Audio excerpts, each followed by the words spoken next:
ማንቸስተር ዩናይትድ ኤደርሰንን ከአትላንታ ማስፈረሙ የተረጋገጠ ነገር እንደሆነ ይታወቃል። ለምን ይፋ እንዳላደረገ ወይም ደግሞ ለምን እንዳልፈረመ ምናምን የመሳሰሉትን ነገሮች ከዚህ በፊት በነበረው ቪዲዮ ላይ እንደዚሁ ለማንሳት ሞክረን ነበረ። ያለውን የህግ ጉዳይ ምን ይመስላል የሚለውን ነገር ለመነጋገር ሞክረናል። ግን ደግሞ በአጠቃላይ ግን ኤደርሰን የማንቸስተር ዩናይትድ ተጫዋች መሆኑ የተረጋገጠ ነገር ነው። ታዲያ ኤደርሰን የማንቸስተር ዩናይትድ ተጫዋች ከሆነ በኋላ በተፈጠረው ጉዳይ ማንቸስተር ዩናይትድ ለትንሽ ችግር ውስጥ ሊገባ ይችል ነበር። ማለት በተለይም ደግሞ ከዋጋ አንጻር ከተመለከት ነው ማንቸስተር ዩናይትድ በብዙ ከዚህ የበለጠ ገንዘብ ሊከፍል የሚችልበት እድል ሊኖር ይችል ነበር። አሁን ይኖራል ተብሎ በእርግጠኝነት መናገር ይከብዳል፣ ግን ሊኖር የሚችልበት እድል ነበርና ያን ነገር ለምንድን ነው ያልኩት፣ ከምን ጋር ተያይዞ ነው ይሄ ነገር ሊነሳ ይቻለው የሚለውን ነገር በዚህ ቪዲዮ ለማየት እንሞክራለን። ስለ ኤደርሰን ጉዳይ በቅርቡ ከተፈጠረው ነገር አንጻር አያይዤ ነው ለማንሳት መሞክረው። ስለዚህ ስለ ኤደርሰን ያለውን ጉዳይ ለማውራት እንሞክራለን። ፓትሪክ ዶርጉ አስደናቂ ጎል በዴንማርኩ ጨዋታ ላይ በእርግጥ ብዙ አይነት ነገሮች የሚነሱበት ጨዋታ ነው፣ ግን ደግሞ ዶርጉ በጣም አስደናቂ ጎል አስቆጥሯልና ያንን ጎል ማስቆጠሩ ተያይዞ እንደዚሁም ደግሞ ከሌሎች አንዳንድ ፋክተሮች አንጻር ብዙዎች ከጋሬዝ ቤል ጋር እያመሳሰሉት ይገኛሉ። ማለት የብቃቱን ሌቭል አይደለም፣ ግን ሂደቱ እየሄደ ያለበት መንገድ ግን ከጋሬዝ ቤል ጋር የሆነ የሚያገናኘው ነገር ሳይኖር አይቀርም የሚለው ነገር እየተነሳ ይገኛልና ያንን ጉዳይ ትንሽ ሰፋ አድርገን እኛ ደግሞ ለማየት ለመመልከት እንሞክራለን። ስለ ፓትሪክ ዶርጉ አንዳንድ ሀሳቦችን እናነሳለን። ማንቸስተር ዩናይትድ ሚድፊልድ ላይ የተለያዩ ተጫዋቾችን ታርጌት እንዳደረገ ይታወቃል። ምክንያቱም 3 አይነት ተጫዋቾችን ነው አርለ ታርጌት አድርጎ እየተንቀሳቀሰ የሚገኘው። የካሴሚሮ ተተኪ፣ ከዛ በኋላ ደግሞ የኡጋርቴ ተተኪ፣ እንደዚሁም ደግሞ ከሜኑ ጋር ይሄ እንደ ሁለተኛ ተጫዋች የሚሆን ወይ ደግሞ የሜኑ ቦታ ላይ የሚጫወት ለምሳሌ ካራቦ ካፕ ላይ ሊሆን ይችላል፣ ወይም ደግሞ አንዳንድ ጊዜ ለሮቴሽን ተብሎ በሜኑ ቦታ ላይ መጫወት የሚችል ተጫዋቾች። ስለዚህ 3 አይነት ተጫዋቾች ናቸው የተፈለጉት። ከነዛ መካከል አንደኛው አሌክስ ስኮት ነው፣ የበርንሞዙ አሌክስ ስኮት ነው። አሌክስ ስኮት ማንቸስተር ዩናይትድ እሱም ማስፈረም የሚፈልግ ነው ወይ ደግሞ መሄድ የሚችልበት እድል ካለ የሆነ እሱን ሊያገኝ የሚችልበት ሌላው ክለብ የሌለው ግን ማንቸስተር ዩናይትድ ያለው የሆነ የተደበቀ ወይ ደግሞ ሴክሬት ዌፐን አለና ያ ዌፐን ምንድን ነው የሚለውን ነገር ለማየት ለመመልከት እንሞክራለን። ከእናንተ የሚጠበቀው እስከ ፕሮግራሙ መጨረሻ ድረስ አብራችሁን መሆን ነው። ታዲያ ለዚህ ቻናል አዲስ ከሆናችሁ ሰብስክራይብ ማድረግ እንዳይረሳ፣ ኮሜንት ላይ ሀሳባችሁን ጻፉልን። እንደዚሁም ደግሞ ላይክ እያደረጋችሁ ቪዲዮ እንደወደዳችሁት እንድታሳውቁን እንጠይቃችኋለን። መልካም ቆይታን ተመኝ። ማንቸስተር ዩናይትድ ኤደርሰንን ከአትላንታ በጊዜ ማስፈረሙ የሚታወቅ ነገር ነውና በጊዜ ማስፈረሙ ያልኩበት በተለያዩ ሪዝኖች ነው አይደለ። አንደኛ ልጁ መጀመሪያ ለወርልድ ካፕ ተጠርቶ አልነበረም። ስለዚህ ፕሪሲዝኑን በጊዜ መቀላቀል ይችላል ተብሎ ታስቦ ነበረ። ሲቀጥል ኮንትራቱ ላይ 1 ዓመት ነው የቀረው። ልጁም ደግሞ ለመውጣት ዝግጁ ስለነበረ በጊዜ ሌላ ይሄ ምንድነው መጓተቶች እንዳይፈጠሩ፣ ለምሳሌ ቀለል የሚሉ ዝውውሮች። አሁን ዩናይትድ የሚድፊልድ ቦታ ላይ 3 አይነት እንትኖችን ነው ያወጣው አይደለ። ማለት በዋጋ ደረጃ 150 ነው የመደበው። ታዲያ ያ 150 በ3 አይነት መንገድ ነው ለሚድፊልደሮች የሚከፋፈለው። አንደኛ ይሄ በጣም ታችኛው የሚባለው ወይ ደግሞ በሌቭል ብንከፋፍላቸው ሌቭል 1 ላይ ያሉ ተጫዋቾች አሉ። ሌቭል 1 ላይ ያሉ ተጫዋቾች ማለት 80 እና ከዛ በላይ የሚያወጡ ግን 80 እና ከዛ በላይ ሲባል ግን በነገራችን ላይ 100 ሚሊዮን ፓውንድ ዩናይትድ ለአንድ ተጫዋች አያወጣም። በዚህ ክረምት ላይ 100 ሚሊዮን ፓውንድ አያወጣም። ምክንያቱም 100 ሚሊዮን ፓውንድ ተጫዋች የሚፈርመው የሆነ ክለብ የሆነ መስመር ከያዘ በኋላ ነው እንጂ ልክ እንደ ፖል ፖግባ አይነት ዝውውር ሊሆን ይችላል፣ እንደ አንቶኒ አይነት ዝውውር ሊፈጠር ይችላል። ምክንያቱም ሁልጊዜም ቢሆን የ100 ሚሊዮን ፓውንድ ተጫዋቾች የሆነ ቲሙ ከተሰራ በኋላ የሚመጡ ናቸው ወይ ደግሞ ይሄ ከላይ የሚመጡ ናቸው። ከዛ በኋላ ያንን ቡድኑ የጎደለውን ነገር ይሄ በቃ መሙላት የሚችሉ ወይ ደግሞ የሆነ ኤክስ ፋክተር ያላቸው ናቸው። ለምሳሌ በሲቲ ቤት ከተመለከታችሁ ጃክ ግሪሊሽ ነው 100 ሚሊዮን ፓውንድ የወጣበት አይደለ። ለሱ 100 ከመውጣቱ በፊት ሌሎች ተጫዋቾች ከሱ ባነሰ ገንዘብ ማንቸስተር ሲቲን እየተቀላቀሉ የማንቸስተር ሲቲን ስኳድ ጠንካራ እንዲሆን እያደረጉት ነበር። እያለ በኋላ ላይ ራሱ ግሪሊሽ ፈረመ፣ 100 ሚሊዮን ፓውንድ ተጫዋች። የተፈጠረውን ነገር ታውቃላችሁ። በአርሰናል ቤት ስትመለከቱ ራይስ የመጣበትን ጊዜ ስታዩ ትክክለኛ ሰዓት ላይ የመጣ ነው እንጂ ዝም ብሎ ቡድን ሳይሰራም ምናምን ዝም ብሎ የሆነ ቦታ ላይ መጠናከር እያለበት 100 ምናምን አውጥቶ መግዛት ማለት ከባድ ነው። ለምሳሌ አሁን ኤሌት አንደርሰን ዩናይትድ ላስፈርም ቢል ዩናይትድ 150 ነው በጀቱ። ኖቲንጋም ፎረስቶች ተመልክታቸዋል። ማንቸስተር ሲቲ 100 ሚሊዮን ፓውንድ ቢድ አቅርቦ ኦፊሻሊ ሪጀክት አድርገውታል። ስለዚህ ይሄ ማለት ምን ማለት ነው? እነዚህ ሰዎች አንደርሰንን መልቀቅ የሚፈልጉት ከ100 በላይ ነው።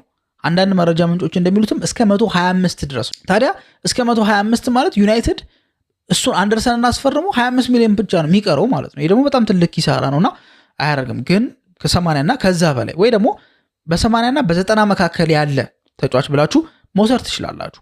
ከዛ በኋላ ደግሞ ከ50 እስከ 60 ባለው ደግሞ ሊያወጣ የሚችል ወይ እስከ 65 ባለው ሊያወጣ የሚችል ደግሞ ሌላ ሁለተኛ ተጫዋች ወይ ደግሞ ሌቭል 2 ላይ ያለ ተጫዋች ነው። ሌቭል 3 ላይ ያለው ተጫዋች ታዲያ 40 ሚሊዮን እና ከዛ በታች የሚያወጣ ተጫዋች ነው። ሶ ዩናይትድ ለመሄድ የፈለገው እንዴት ነው? ከታች ወደ ላይ ነው። ምክንያቱም ኦፍኮርስ አሁን ከተመለከታችሁ ቀለል የሚለው ዲል ይሄ ከ40 ሚሊዮን በታች የሆነው ዲል ነው ቀለል የሚለው በአንጻራዊነት ማለት ነው። ቀላል ዲል የለም ቢካዝ ኮንትራት ነው የሚፈርሰው። ሶ እሱ ነው እሱን በጊዜ ያስፈረመ። አሁን ቀጣይ እነ ማቴዎስ ፈርናንዴዝ እነ ቶናሊን የመሳሰሉት አንደርሰን ላይ ዩናይትድ ፍላጎቱ አልቀዘቀዘም ይባላል። ስለዚህ እስቲ ሊሆን ነገር ሊፈጥር ይችላል። ግን በጊዜ ግን ኤደርሰንን አስፈርሞታል። ታዲያ ኤደርሰንን በጊዜ ማስፈረሙ ካለው የዋጋ ማነስ ብቻ አንጻር አይደለም የሚታየው። ተመልክታችኋል አይደለ? ዌስሊ የሚባለው ፉልባክ የብራዚሊያዊ ፉልባክ መጎዳቱን ተከትሎ ከብሔራዊ ቡድን ውጪ መሆኑ ታውቋል። ዓለም ዋንጫ በቅርብ ቀናት ይጀምራል። ስለዚህ ካርሎ አንቸሎቲ ካርሊቶ ምንድን ያደረጉት ኤደርሰንን ጠርተውታል ወደ ብሔራዊ ቡድን። ታዲያ አሁን ኤደርሰን ወደ ብሔራዊ ቡድን መጠራቱ ማንቸስተር ዩናይትድ ላይ ምንድነው ችግር ሊያመጣ ይችል የነበረው የሚለውን ነገር ስንመለከት ሁለት ነገር ነው የሚያመጣው። አንደኛው ነገር ምን መሰላችሁ? ኤደርሰን ዓለም ዋንጫ ላይ አለመካተቱ ሙሉ እረፍት አድርጎ ዩናይትድ ላይ እንዲመጣና ፕሬሲደንት በጊዜ አቴንድ እንዲያደርግ ይረዳዋል። ለምን ሞስት ፕሮባብሊ አሁን ስትገምቱም የሆነ ስናስበው የብራዚል ብሔራዊ ቡድን ከምድቡ የሚሰናበት አይነት ቡድን አለ። እንደ ኩራሶ ባይዘዌ ሊያልፉም ይችላሉ፣ ግን እንደ ኩራሶ አይነት አይደለም። ከተሳተፍን በቂ ነው የሚሉ አይደሉም። ዋንጫውን ማሳካት አለብን የሚሉ ናቸው። ስለዚህ ሊሄዱ ይችላሉ። ላይክ እስከ ኳርተር ፋይናል ሊሄዱ ይችላሉ፣ ሴሚ ፋይናል ሊሄዱ ይችላሉ፣ ፋይናሊስት ሊሆኑ ይችላሉ። ኢቨን በቃ ሊያሸንፉ አሁን ፋይናሊስት ከሆኑ አሸንፉም ተሸነፉም ተጫዋቹ ሙሉ ወሩን ሙሉ ዓለም ዋንጫ የሚቆይበትን ወር ሙሉ እዛ እንዲቆይ በብራዚል ካምፕ እንዲቆይ ያስገድደዋል ማለት ነው። ይሄ ግዴታ ነገር ነው። ሶ ያ ነገር መፈጠሩ ኤደርሰን ቶሎ ብሎ የዩናይትድን ፕሪሲዝን እንዳይቀላቀል ያደርገዋል። ከጉልበትም አንጻር ከአቅምም አንጻር በተወሰነ መንገድ ፕሪሲዝን ላይ ወይ ደግሞ በረፍታቸው ላይ ረፍት ሳያደርግ እንዲመጣ ያደርገዋል። ይሄ በተወሰነ መንገድ ዩናይትድ ላይ ትንሽ ችግር ሊፈጥር ይችላል የሚል ሀሳቦች የተነሱ ይገኛሉ። ዋነኛውና ትልቁ ግን ችግር ምን መሰላችሁ? ኤደርሰን ወደ ብራዚል ካምፕ መሄዱ ዩናይትድ ላይ የዋጋ መጨመርን ሊያስከትል ይችል ነበረ። ምክንያቱም ይሄ ልጅ ከዓለም ዋንጫ በፊት በነበረው ወርዝ ነው ማንቸስተር ዩናይትድ ያስፈረመው። አንደኛ ለብሔራዊ ቡድን አልተጠራም፣ 1 ዓመት ኮንትራት አለው። ስለዚህ የሆነ የተለየ በቃ ይሄ በጣም ማግኒፊሰንት የሚባል አይነት ሲዝን አሳልፎ አይደለም። ሶ ወርልድ ካፕ ላይ ግን ሄዶ ይሄ ልጅ ሰምሃው እድል አግኝቶ በእርግጥ ካሉት የሚድፊልድ አማራጮች መካከል ኤደርሰን ቀጥታ ራይታዌ ሄዶ ጋራንቲድ የሆነ ስታርቲንግ ኤክሳይ ውስጥ ይገባል ብሎ መናገር ትንሽ ሊያስቸግር ይችላል ካለው ሁኔታ አንጻር ማለት ነው። ምክንያቱም ብራዚል ውስጥ ጥሩ የመሃል ሜዳ ተጫዋቾች አሉ። እነ ካሴሚሮን ጨምሮ አሪፍ እዛ ቦታ ላይ መጫወት የሚችሉ ተጫዋቾች ስላሉ እሱ ይገባል ቀጥታ ብሎ ማሰብ ትንሽ ሊያስቸግር ይችላል። ግን ደግሞ ሆኖስ የሚታወቅ ነገር አይደለም። የሆነ ተጫዋች ለምሳሌ ሊጎዳ ይችላል፣ ፎርሙ ሊወርድ ይችላል፣ የተለየ አይነት አቀራረብ ሊኖረው ይችላል፣ ትሬኒንግ ላይ ካርሊቶ ሊያስደምም ይችላል። ይሄ ልጅ አይታወቅም። ብቻ ግን ቋሚነትን አግኝቶ አስደናቂ ፐርፎርማንስ አሳይቶ ውድድሩ ሊያጠናቀቅ የሚችልበት እድል ከፍ ያለ ነው። ይሄ የሆነ ማለት ደግሞ ዋጋው በብዙ ፐርሰንት ሊጨምር ይችላል ማለት ነው። ይሄንን ከመሬት ተነስቼ አይደለም ያልኩት። ከዚህ በፊት በዓለም ዋንጫ ብቻ በዓለም ዋንጫ ፋክተር ለትልልቅ ክለቦች የፈረሙ ተጫዋቾች አሉ አይደል? እነዛ ተጫዋቾች ከዓለም ዋንጫ በፊት የነበራቸውን ወርዝ ብትመለከቱና ከዓለም ዋንጫ በኋላ ያላቸውን ወርዝ ብትመለከቱ በጣም የሚያስደነግጥ ነው። ለምሳሌ እንደ ምሳሌ የሆነን ዘንድ 2 ተጫዋቾችን ላንሳ። አንደኛው ያው ሁላችንም እንደምንጠብቀው ሐሜስ ሮድሪጌዝ ነው። ሐሜስ ሮድሪጌዝ የ2014 የብራዚል ዓለም ዋንጫ ላይ ለኮሎምቢያ ብሔራዊ ቡድን 10 ቁጥር ማሊያን ለብሶ ሲጫወት ነበረ። የውድድሩ ምርጥ ጎል ተብሎ የተመረጠለትም እሱ ነው። 6 ጎሎችን በማስቆጠርም የውድድሩ ቶፕ ጎል ስኮረርም የተባለው ተጫዋች ነው። በሰዓቱ 23 ዓመቱ ነበር ሐሜስ ሮድሪጌዝ። ታዲያ ሐሜስ ሮድሪጌዝ ለኮሎምቢያ ብሔራዊ ቡድን ያደረገውን ነገር ተመልክታችኋል አይደል? በመጨረሻም በብራዚል የታወቀው የዴቪድ ሉዊዝ ቅጣት ምት አላል ከሉክ የተቆጠረው ቅጣት ምት ከመውጣታቸው በፊት ኮሎምቢያዎች አስደናቂ እንቅስቃሴ ነበር ሲያደርጉ የነበረው። አስደናቂ እንቅስቃሴ ሲያደርጉ ከነበሩት ተጫዋቾች መካከል ደግሞ እንደ ቡድን ደግሞ ነጥሮ የሚገርም ኢንዲቪጁዋል ፐርፎርማንስ ያስመዘገበው ተጫዋች ሐሜስ ሮድሪጌዝ ነበር። ሐሜስ ሮድሪጌዝ ታዲያ ሁላችሁም እንደምታውቁት 2014 ላይ ከዛ ዓለም ዋንጫ በኋላ ኢሚዲየትሊ በዛው ክረምት ላይ ለሪያል ማድሪድ ፈርሟል። ይሄ ልጅ ሞናኮ ነበር ይጫወት የነበረው። ለሪያል ማድሪድ ፈርሟል። ታዲያ መፈረሙ አይገርምም አይደለ? ኦብቪየስሊ ጥሩ የተንቀሳቀሰ ተጫዋች ነው። ግን ከዓለም ዋንጫው በፊት ነው የምላችሁ፣ በፊት ልጁ የነበረው ፐርፎርማንስ ከዛ በፊት ማንም ስለሱ እያነሳም አልነበረም። ታዲያ ወርዝ የተደረገው የራሱ የሆነ ዋጋ አለ። ግን ደግሞ ሐሜስ ሮድሪጌዝ 2013 ላይ ፖርቶን ለቆ ሞናኮን በሚቀላቀልበት ሰዓት ላይ የወጣበት ገንዘብ 38.5 ሚሊዮን ፓውንድ ነበር። 2013 ላይ ሎወስት አይደለም በነገራችን ላይ ለአቬሬጅ ተጫዋች የሚሰጥ ገንዘብ አይደለም። ምክንያቱም ይሄ ገንዘብ ትልቅ ገንዘብ ነው፣ ታለንት እንዳለው ይታወቃል። እና ሞናኮች ሲያስፈርሙት 2013 ላይ ልጁ ወይ ደግሞ ሐሜስ ሮድሪጌዝ 38.5 ሚሊዮን ፓውንድ በፈጀ ገንዘብ ነበር ሞናኮን የተቀላቀለው። ከዛ በኋላስ ልክ ዓለም ዋንጫው ሲጠናቀቅ የሐሜስ ሮድሪጌዝ ዋጋ በ44% ኢንክሪስ አሳይ። ከዛ በአንድ ጊዜ ከ38.5 ሚሊዮን ፓውንድ ወደ 63 ሚሊዮን ፓውንድ ነበር በሰዓቱ ዋጋ ፈጅቶ ወደ ሪያል ማድሪድ የተዘዋወረው። እንግዲህ ይሄ ልጅ በነገራችን ላይ 2014 ላይ ወርልድ ካፑ ባይኖር ኖሮ ያን ያህል እየተወራለት የነበረ ተጫዋች አልነበረም። ቢሆን እንኳን ይሄ በጣም ማግኒፊሰንት የሚባል ጊዜ ስላልሆነ ያሳለፈው ኖርማል ዲሴንት የሚባል ሲዝን ያሳለፈውና ቢያንስ ሞናኮች እኛ ከከፈል ነው አትርፈን መሸጥ አለብን ብለው ከ38.5 45 ሚሊዮን ሊሸጡት ይችላሉ። ለምሳሌ እንደው ይሸጥ እንኳን ቢባል ግን በአንድ ዓመት ግን አይወጣም፣ ትልቅ ገንዘብ ካልቀረበ በስተቀር ማለት ነው። አንድ ተጫዋች እንደመጣ ቶሎ ብሎ አይወጣም። ምክንያቱም እነዛ ሻጭ ክለቦች የተሻለ ገንዘብ ማትረፍ ይፈልጋሉ። ለዛ ነው ብዙ ጊዜ አንዳንድ የሚሸጡ ክለቦች እርሊ የመጡት ትራንስፈሮችን የሚገፉት። ለምሳሌ ካርሎስ ባሌባን ብራይተኖች መልቀቅ ያልፈለጉት ልጁ በዛኛው ክረምት 100 ሚሊዮን ፓውንድ ወርዝ ካረገ አንድ ዓመት ብናቆየው ይሄ ልጅ እስከ 150 ድረስ ሊያወጣ ይችላል ወይ ደግሞ እስከ 130 ሊያወጣ ይችላል ብለው ካልኩሌት አድርገው ሐሜስን በሰዓቱ በ45 ምናምን ላይሸጡት ይችላሉ። ግን የወርልድ ካፕ ኢፌክት ስላለ ሪያል ማድሪድም በ80 ሚሊዮን ዩሮ ወይም ደግሞ በ63 ሚሊዮን ፓውንድ የግላቸው አደረጉት። እንግዲህ በ44% ኢንክሪስ ማለት ነው። ኦፍኮርስ በጣም ሬር የሆነ ሲዝን ያሳለፈው ኢንዲቪጁዋል ፐርፎርማንሱ በጣም የሚገርም ነው። የትኛውም ተጫዋች ለወርልድ ካፕ ተጫውቶ እንደዚህ አይነት ፐርፎርማንስ ያሳያል ብሎ መናገር አይቻልም። በድፍረት በእርግጠኝነት እንደዚህ ነው ብሎ መናገር አይቻልም። እንደዚህ አይነት ፐርፎርማንስ ላያሳይ ይችላል።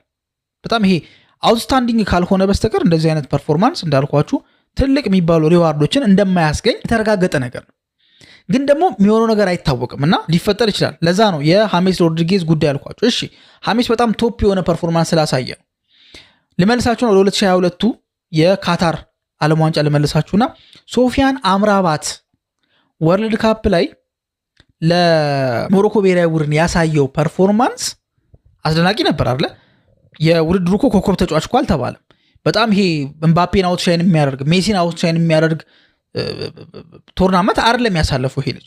ግን የሚገርም ፐርፎርማንስ ግን አሳይቷል፣ ራሱን አሳይቷል ምናምን እና በሰዓቱ ለፊዮሬንቲና ሲጫወት የነበረው ሶፊያን አምራባት በብዙ ክለቦች ይሄ በቃ ምንድነው ትኩረትን ሳበ፣ ሰዎች እሱን እንዲፈልጉት አደረገ እና በመጀመሪያ ጊዜ ይሄ ልጅ የታወቀው መጀመሪያ ጊዜ አምራባት መባል የቻለው በዛ ወርልድ ካፕ ላይ ነበር።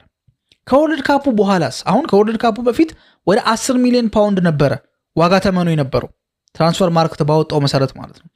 ከዓለም ዋንጫው በኋላ ግን በአንድ ጊዜ ዋጋው 35 ሚሊዮን ፓውንድ ሆነ። ወደ ማንቸስተር ዩናይትድ ቤት በሚመጣበት ሰዓት ላይ ኦፍ ኮርስ በውሰት ውል ነበረ። ዩናይትድ ውሰቱን ወደ ቋሚ አልቀየረው፣ አመቱ ጥሩ ስላልነበረ ማለት ነው። ግን ዋጋውን እየተመለከታችሁ ነው አይደል? ስለዚህ ማንቸስተር ዩናይትድ አሁን ላይ አጠቃላይ ወደ 38 የሚፈጅ ኮንትራት ነው አይደል ኤደርሰንን የግሉ ያደረገው። ይሄ ልጅ በብራዚል ብሔራዊ ቡድን ተሰልፎ አስደናቂ ፐርፎርማንስ ሊያሳይ ይችላል፣ አይችልም አንልም።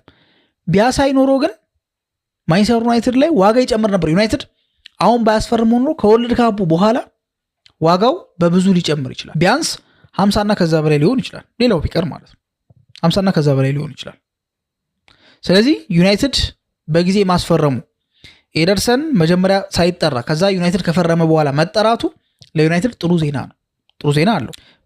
በእርግጥ ለራሱ ለኤደርሰን ራሱ በጣም አስደናቂ አንድ ወርን እንዲያሳልፍ ያደርገዋል ብዬ አስባለሁ። ምክንያቱም ለማንቸስተር ዩናይትድ በፈረመበት ሳምንት ለብሔራዊ ቡድን መልሶ ሲጠራ የሚገርም ነው። ምክንያቱም ለብሔራዊ ቡድን መጀመሪያ መጠራትና በነገራችን ላይ ሁለተኛ ዙር መጠራት አንድ አይነት አይደለም። መጀመሪያ መጠራትም የተለየ ስሜት አለው። ግን ሁለተኛ ዙር መጠራት ግን የሆነ በቃ ተስፋ ቆርጦ ነበረ። ከዛ በኋላ መልሶ ያንን ተስፋ የማግኘትን ነገር ያመጣልና የኤደርሰን ጉዳይ ላይ ማንቸስተር ዩናይትድ በብዙ ገንዘቦችን ሊከስር የሚችልበት ማለትም ኦቨር ሊያወጣ የሚችልበት እድል ነበረ። ግን ደግሞ የተፈጠረው ነገር ግን ለዩናይትድ ምቹ ሆኖ አግኝተነዋል ማለት ነው።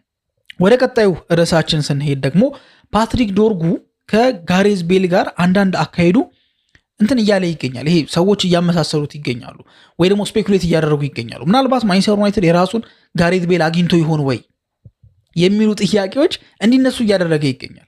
ይህ የሚሆንበት ምክንያት ምንድን ነው? ልጁ እያሳየ የሚገኘው ፐርፎርማንስ ልክ ጋሬዝ ቤል በቶተንሃም ሆትስፐርስ በነበረበት ሰዓት ላይ ብሬክአውት ያደረገበትን መንገድ ይመስላል። አሁን ዴንማርክ ብሔራዊ ቡድን ከዓለም ዋንጫው በፊት እንደ ፍሬንድሊ እንዲሆን ብሎ ከዩክሬን ጋር ጨዋታ አድርገው ነበር። በዛ ጨዋታ ላይ ታዲያ ፓትሪክ ዶርጉ ሎንግ ሬንጅ ጎል ነው ያስቆጠረው። ለዛውም በግራ በኩል አይደለም በቀኝ በኩል ነበረ ተጫውቶ ያንን አስደናቂ ጎል ማስቆጠር ይቻላል። ይሄ ነገር በነገራችን ላይ ለማይክል ካሪክ የተለያዩ ኢንሳይቶችን ይሰጧል ብዬ አስባለሁ። አንደኛ ፓትሪክ ዶርጉ የግራ ዊንገር ብቻ ሳይሆን የቀኝ ዊንገር እንደሆነ በተወሰነ መንገድ እንዲረዳ ወይ ደግሞ ኮንሲደር እንዲያደርገው ያደርጋል ብዬ አስባለሁ። ምክንያቱም በግራ በኩል ነው የተጫወተ የነበረው ማንቸስተር ዩናይትድ ቤት በኩል። በእርግጥ ሩበን አሞሪም በቀኝ በኩል ሲሞክረውም ተመልክተናል። ግን ይሄ ልጅ እያደገ ነው የሚመጣው። ታዲያ ጋሬዝ ቤልም ልክ እንደ ፓትሪክ ዶርጉ ሁሉ በግራ በኩል ፉልባክ ነበር።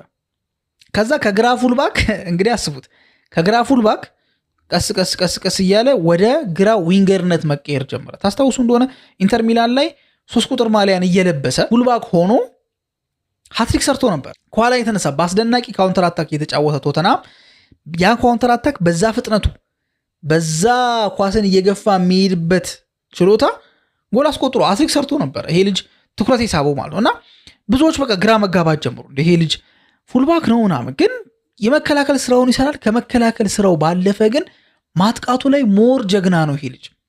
ስለዚህ ወደ አጥቂ ቦታ ላይ ይቅረብ ተባለ። ዊንገር ሆነ በግራ በኩል ቀስ አለ፣ የቀኝ ዊንገር ሆነ። ከዛ ያንን አስደናቂ ሲዝን አሳልፎ ወደ ሪያል ማድሪድ ተዘዋወረ። ዶርጉስ መጀመሪያ ፉልባክ ነበር አይደለ? ወይ ደግሞ እሺ እንትን ምንድነው ዊንግ ባክ በሉት። ከዛስ ቀስ አለና ወደ ሌፍት ዊንገርነት ተቀየረ አይደል? አሁን እንደ አማራጭ የታየ ነው። አሁን ደግሞ በዴንማርክ ብሔራዊ ቡድን ደግሞ ሲጫወት በቀኝ በኩል ተጫውቶ ደግሞ ያንን አስደናቂ ጎል አስቆጠረ። ይሄ ልጅ ደግሞ ወደ ቀኝ ዊንገርነት ተመለሰ ማለት ነው። ሶ ልክ ጋሬዝ ቤል እንዳደረገው ሁሉ ከግራ ተነሳ፣ የግራ ፊት ሆነ፣ የቀኝ ፊት ሆነ። ሶ ይሄ ልጅ እንደ ጋሬዝ ቤል አይነት እንቅስቃሴ እያደረገ ነው ብሎ ሰዎች እንዲያስቡ፣ ሰዎች እንደዛ እንዲስማሙ እያደረገ ይገኛል። ሶ ምን ያህል የመሆን እድል አለው የሚለውን ከተመለከትን ዶርጉ በተሰለፈባቸው ጨዋታዎች ጎል የሚያስቆጠር ተጫዋች ነው አይደለ? የመጨረሻውን ጨዋታ ራሱ ከብራይተን ጋር የነበረውን ጎል አስቆጥሯል። የጎል ይሄ ማነፍነፍ ችሎታው በጣም የሚያስደንቅ ነው የፓትሪክ ዶርጉ ማለት ነው። እና ከግራም ተነስቶ ጎል ያስቆጥራል፣ ከቀኝም ተነስቶ ጎል ማስቆጠርም ይችላል። ሄዲንግ ላይም ደግሞ እየሰራበት እንደሆነ እያየን እንገኛለን። እና ምናልባት ይሄ ልጅ የዩናይትድ የዊንገርነት ወይ ደግሞ ዊንግ ቦታ ላይ እንደ ትልቅ መፍትሄ ሊሆን የሚችል እና ለራሱም ደግሞ ለኢንዲቪጁዋል ደግሞ ምንድን ነው የሚባለው ለኢንዲቪጁዋል ይሄ በቃ ፐርፎርማንሱ ለኢንዲቪጁዋል ኬሪሩም ደግሞ ጥሩ የሚባል ነገር ሊያመጣለት ይችላል። እንደ ፉልባክነት ነበር የጀመረ የነበረው፣ እንደ ዊንገርነት ሆኖ እንዲጫወት ያደርገዋል ማለት ነው። ስለዚህ ይሄ ነገር ፓትሪክ ዶርጉ ምናልባት እንደ ጋሬዝ ቤል ይሆን ወይ ተብሎ እንዲነሳ አድርጓል። ከሩቅ የሚያስቆጥርበት ቤል የሚታወቅበት ችሎታው ምንድን ነው? ከሩቅ የሚያስቆጥርበት መንገድ ነው። ከሩቅ የሚያስቆጥራቸው ጎሎች በጣም የሚያስደንቁ ናቸው። ፈጣን ነው ልክ እንደ ዶርጉ ሁሉ እና ዶርጉ ምናልባት እንደሱ አይነት ነገር ሊያሳይ ይችላል ተብሎ እየታሰበ ይገኛል።